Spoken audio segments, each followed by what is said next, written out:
तो आज हम चर्चा करेंगे कि एलएचबी गाड़ियों में साप्ताहिक अनुरक्षण कैसे करते हैं।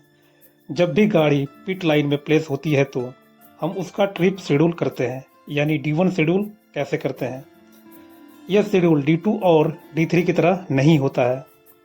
इस शेड्यूल को हम विजुअली इंस्पेक्शन करते हैं, अंडर गियर के सभी पार्ट्सों को विजुअली जांच करते हैं। तो चलिए हम एलएचबी गाड़ियों में एक एक पार्ट्स को समझते हैं और जांच करते हैं। तो सबसे पहले हम ड्रॉ एंड बफिंग गियर को ही चेक करेंगे। सीबीसी के सभी पार्ट्स को आपको विजुअली जांच करना है। जैसे हो गया आपको सीबीसी के नकल, आपको गार्ड आर्म, सीबीसी पॉकेट, नकल पिन में ज़्यादा प्ले नहीं होना चाहिए। नकल में कोई ज़्यादा क्रैक हो या कोई दरार हो तो उसको आप ज़रूर चेक करें।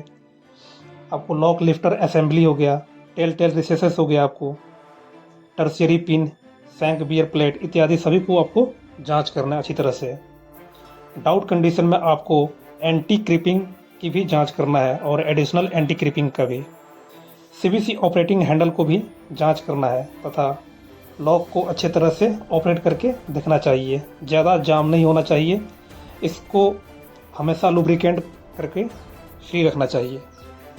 दोनों सीबीसी के कपलिंग अलाइनमेंट को जांच करना है, दोनों बराबर कंडीशन में होनी चाहिए। साथ ही साथ हम सीबीसी के सपोर्टिंग डिवाइस को भी जांच करेंगे और उसमें लगे हेलिकल स्प्रिंग का भी टूटे फूटे होने का भी हम जांच करेंगे तथा उसमें लगे नट बोल्ट का फिटिंग को भी हमें जांच करनी है ताकि कोई नट बोल्ट मिसिंग तो ना हो। और उसके सैंक बियर प्लेट में बराबर का आपको ग्रीसिंग होनी चाहिए। और साथ ही साथ हम फ्रंट कैरियर के हिस्से को भी जांच करेंगे। उसमें लगे सभी नट बोल्ट टाइट कंडीशन में होना चाहिए और उसमें लगे स्टिफनर प्लेट को अच्छे तरह से देखना है और उसमें कोई क्रैक्स, दरार और जंक नहीं लगा होना चाहिए। स्टिफनर प्लेट को हम D2 और D3 शेड्यूल में अल्ट्रासोनिक थिकनेस गेज से जांच करते हैं। इस प्रकार से हम ड्राफ्ट गियर के सभी पार्ट्स को एक एक करके जांच कर लेंगे। उसी प्रकार से बायो टॉयलेट में सारे फिटिंग्स को जांच करना है। इसके ब्रैकेट में लगे सभी नट बोल्ट को चेक करना है। लूज और ढीला ढाला नहीं होना चाहिए। इसके फिटिंग्स के हिस्से में ज़्यादा क्रोजन नहीं होना चाहिए। फिर इसके बाद हम बोगी बोलिस्टर असेंबली को अच्छे तरह से जांच करेंगे। इससे जुड़े एक एक पार्ट्स को विजुअली चेक करना है। आई बोल्ट के नट बोल्ट टाइट कंडीशन में होना चाहिए। सेफ्टी वायर लूप डैमेज नहीं होना चाहिए तथा इसके पिन अच्छे तरह से फिट होना चाहिए। और प्रेशर सिस्टम से जुड़े सारे फ्लेक्सिबल पाइप को अच्छी तरह से जांच करना है। उसमें कटा फटा, दरार तथा ऐंठन नहीं होनी चाहिए। उसी प्रकार से रोलिंग और ट्रैक्शन लिंक तथा एंटी रोल बार और ट्रैक्शन सेंटर को भी अच्छी तरह से जांच करना है। उसके बूसों में दरार और प्ले का जांच करना है। ट्रैक्शन सेंटर के नट बोल्ट अच्छी तरह से टाइट होनी चाहिए। उसमें लगे प्लेट अच्छी तरह से बेंड होनी चाहिए। एंटी रोल बार के दोनों साइड से बुशों में ज़्यादा गैप या प्ले नहीं होनी चाहिए। साथ ही साथ हम लेटरल बम्प स्टॉप और लॉन्गिट्यूडनल बम्प स्टॉप को भी जांच करेंगे तथा उसके क्लियरेंस को देखेंगे हम। लेटरल बम्प स्टॉप का क्लियरेंस 25 ± 5 और लॉन्गिट्यूडनल बम्प स्टॉप का क्लियरेंस आपको 8 + 5 - 2 होता है। इसका क्लियरेंस किसी एक साइड शिफ्ट नहीं होना चाहिए, एकदम बराबर कंडीशन में होना चाहिए। अगर इस तरह से आपको एक साइड शिफ्ट हुआ मिले तो उसको आपको सिक मार्क के लिए भेजना चाहिए तथा उसमें लगे नट बोल्ट को अच्छी तरह से टाइट होना चाहिए। आपको साथ ही साथ सेकेंडरी लेटरल डैम्पर को भी अच्छी तरह से जांच करना चाहिए। उसमें कोई लीकेज तो ना हो, उसके नट बोल्ट अच्छी तरह से फिट हो कि नहीं। साथ ही साथ आपको ब्रेक डिस्क का भी अच्छी तरह से जांच करना है। उसमें बनने वाले थर्मल क्रैक्स जैसे पेनोटेटरी क्रैक्स, स्कोरिंग, होलो बियर तथा हॉट स्पॉट जैसे बहुत सारे क्रैक्स होते हैं, उसको आपको अच्छी तरह से विजुअली जांच करना है। अगर थर्मल क्रैक्स 50 mm से ज़्यादा और गहरा 1 mm हो गया हो तो उसको सर्विस से बाहर निकाल दे तथा ब्रेक डिस्क में घिसाव अगर 96 mm से कम हो गया हो तो उसको सर्विस में ना चलाए।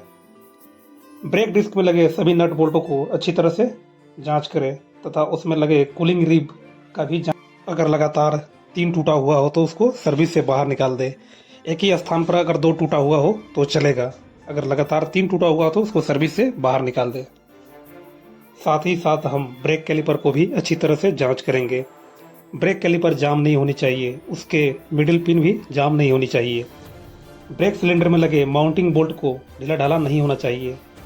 ब्रेक पैड की मोटाई अगर 7 mm से कम हो तो उसको हम बदल देंगे। ब्रेक डिस्क और ब्रेक पैड में क्लियरेंस 1 से 1.5 mm होना चाहिए तथा ब्रेक सिलेंडर के फिटिंग को भी हम अच्छी तरह से जांच करेंगे। उसमें लगे नट बोल्ट को अच्छी तरह से टाइट होना चाहिए। उसी प्रकार से हम कंट्रोल आर्म के हिस्से को भी जांच करेंगे। कंट्रोल आर्म के पिवोट में गैप नहीं रहना चाहिए। अगर उसमें प्ले बन रहा है तो उसे सर्विस में ना चलाएं। कंट्रोल आर्म के ब्लॉक के हिस्से में 1 mm तक का गैप परमिसेबल है। अगर ज़्यादा प्ले हो जाए तो उसे तुरंत चेंज कर देना चाहिए। इस गैप को हम फीलर गेज से आसानी से जांच कर सकते हैं और उसमें लगे बोल्ट पूरी तरह से टाइट होना चाहिए। आप वीडियो के माध्यम से देख सकते हैं कि फीलर गेज से जांच करते हुए ये कंट्रोल आर्म के सबसे सेंसिटिव हिस्सा है। आपको इसको अच्छी तरह से जांच करना चाहिए और उसमें लगे रबड़ बुश कटा फटा नहीं होना चाहिए, नहीं तो उसमें प्ले बढ़ने की ज़्यादा चांस रहती है। इस प्रकार से आप फीलर गेज की सहायता से माप कर आप सिक्योर कर सकते हैं कि कितना परमिसेबल है ये। अगला कंट्रोल आर्म आप देख सकते हैं, ठीक इसी प्रकार से होना चाहिए। उसी प्रकार से प्राइमरी सस्पेंशन से जुड़े कंट्रोल आर्म के हाउसिंग नट बोल्टों को भी अच्छी तरह से जांच करना चाहिए। उसमें ज़्यादा प्ले नहीं होना चाहिए, उसके नट बोल्ट का फिटिंग एकदम टाइट होना चाहिए। अगला जांच करेंगे हम secondary suspension air spring. Air spring में अच्छी तरह से प्रेशर होना चाहिए। इसके हाइट 294 mm से ज़्यादा नहीं होना चाहिए, ना ही 289 से इसका हाइट कम होना चाहिए। इसमें किसी भी प्रकार का ज़्यादा दरार नहीं होना चाहिए। इस प्रकार से ज़्यादा होने पर सर्विस में ना चलाएं और उसको सॉफ्ट सॉल्यूशन के सहायता से एयर लीकेज का जांच जरूर करना चाहिए। प्रेशर लीकेज की कंडीशन में हम इसको सिक मार्किंग के लिए भेज देंगे। कभी कभी गाड़ियों में ज़्यादा लेटरल और लॉन्गिट्यूडनल मूवमेंट के कारण एयर स्प्रिंग डिफ्लेक्ट हो जाती है। डिफेक्ट के कंडीशन में उस कोच को हम सर्विस में ना चलाएंगे। इस तरह के एयर स्प्रिंग को दोबारा चलाने पे दोबारा डिफ्लेक्ट होने की चांस बनी रहती है और इन रूट में डिटेंशन का कारण बन जाता है। एयर स्प्रिंग से जुड़े फ्यूआ पैनल को भी अच्छे तरह से जांच करेंगे। अलग अलग कंपनियों में अलग अलग तरह से स्विच लगा रहता है। फीवा पैनल में लगे स्विच जाम नहीं होना चाहिए ताकि फीवा पैनल रीसेट करने में आसानी रहे। इससे जुड़े आइसोलेटिंग कोक भी जाम नहीं होना चाहिए। इसको वायरिंग करके बराबर फ्री रखना चाहिए। उसी प्रकार से अगले क्रम में डीबी पैनल का भी जांच करेंगे। डीबी पैनल में लगे चारों स्विच फ्री होना चाहिए। दोनों बोगियों के लिए 2 BC का स्विच तथा एक FP का और एक बायोटलेट के लिए लगा रहता है तथा उसमें लगे प्रेशर टेस्टिंग पॉइंट का भी अच्छे तरह से साफ सफाई होना चाहिए। अलग अलग कंपनियों में डीबी पैनल के बनावट अलग अलग हो सकते हैं, जैसे फेबली, स्कॉट और नॉर, तथा उसमें लगे क्विक रिलीज वाल्व जाम नहीं होना चाहिए। इसको रस्ट रिमूवर की सहायता से इसको अच्छे तरह से फ्री रखना चाहिए ताकि मैन्युअली रिलीज करने में कोई परेशानी ना हो। उसी प्रकार से हम डीबी पैनल में लगे आर चार्जर हैंडल को भी लुब्रिकेंट या रस्ट रिमूवर के सहायता से उसको हमेशा फ्री करके रखेंगे ताकि इन रूट में डीबी फेलियर होने पर उसको आसानी से आइसोलेट किया जा सके। और आर चार्जर हैंडल को हमेशा नट बोल्ट या वायर से बांध कर रखना चाहिए ताकि CRO के कंडीशन में हैंडल ऊपर ना उठे। कुछ कंडीशनों में डीबी पैनल से BC का प्रेशर चेक कर सकते हैं। BC का प्रेशर 3 kg/cm² होना चाहिए। ऐसे इसको शेड्यूल में चेक करना जरूरी है तथा डीबी पैनल का साफ सफाई जरूर रखें। उसी जांच अंतराल में पैसेंजर से जुड़े फुट स्टेप पैदान को भी जांच करना है। फुट स्टेप टूटा फूटा या ज़्यादा क्रोजन या क्रोडेड नहीं होना चाहिए। उसमें लगे दोनों साइड का नट बोल्ट टाइट होना चाहिए। अगला जांच क्रम में हम प्राइमरी वर्टिकल डैम्पर का जांच करेंगे। उसमें कोई ऑयल लीक नहीं होना चाहिए। उसके रबड़ वाशर कटा फटा नहीं होना चाहिए। उसी क्रम में जिस एक्सल में अर्थिंग डिवाइस लगा है उसके चारों बोल्टों का फिटिंग देखना है तथा उसमें लगे केबल डैमेज नहीं होना चाहिए। उसी प्रकार से बाकी के सभी एक्सलों के बोल्टों का भी जांच करना है। लूज कंडीशन में नहीं होना चाहिए और कंट्रोल आर्म हाउसिंग बोल्टों का नट बोल्टों का भी जांच करना है। अगले क्रम में आपको प्राइमरी सस्पेंशन में कॉइल स्प्रिंग का जांच करना है। इसमें डबल नेस्टेड स्प्रिंग लगा रहता है। आउटर और इनर, इसमें टूटे फूटे होने का जांच करना है। उसके पिचिंग अलाइनमेंट को भी देखना है। साथ ही साथ उसके अंदर में लगे मेटालिक बम्प स्टॉप और रबड़ स्टॉपर का भी जांच करना है। उसी क्रम में हम सेकेंडरी वर्टिकल डैम्पर का भी जांच करेंगे। उसमें लगे स्टिकर और डिटेल्स प्लेट सही पोजीशन और सही डायरेक्शन में होना चाहिए। उसमें लगे सभी नट बोल्ट टाइट पोजीशन में होना चाहिए।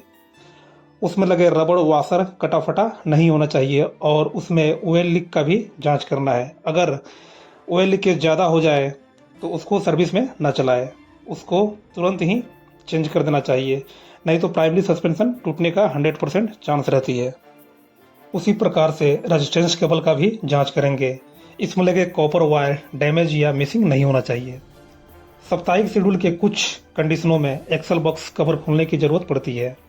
जब कोई गाड़ी में HBD का अलर्ट आया हो या हॉट एक्सल की कंडीशन में आया हो या दो एक्सलों के बीच में टेम्परेचर का डिफरेंस ज़्यादा हो, तब एक्सल बॉक्स कवर खोलने का ज़रूरत पड़ती है और उसे विजुअली जांच करने की ज़रूरत पड़ती है। जांच हो जाने के बाद 170 का टॉर्क से टाइट करके उसमें हम मार्किंग पेंट लगाकर चारों बोल्टों में एक्स्ट्रा सिक्योर कर देंगे। उसी क्रम में हम व्हील का भी जांच करेंगे। अगर व्हील का कंडीशन सही ना हो तो व्हील डिफेक्ट गेज से हम जांच करेंगे। व्हील के सभी दोषों को एक एक करके हम जांच करेंगे। फ्लैट टायर, होलो टायर और deep flange, sharp flange, thin flange और रूट रेडियस इत्यादि सभी दोषों को हम जांच करेंगे और गेज के सभी पैरामीटर को ध्यान में रखकर ही सभी दोषों को जांच करेंगे।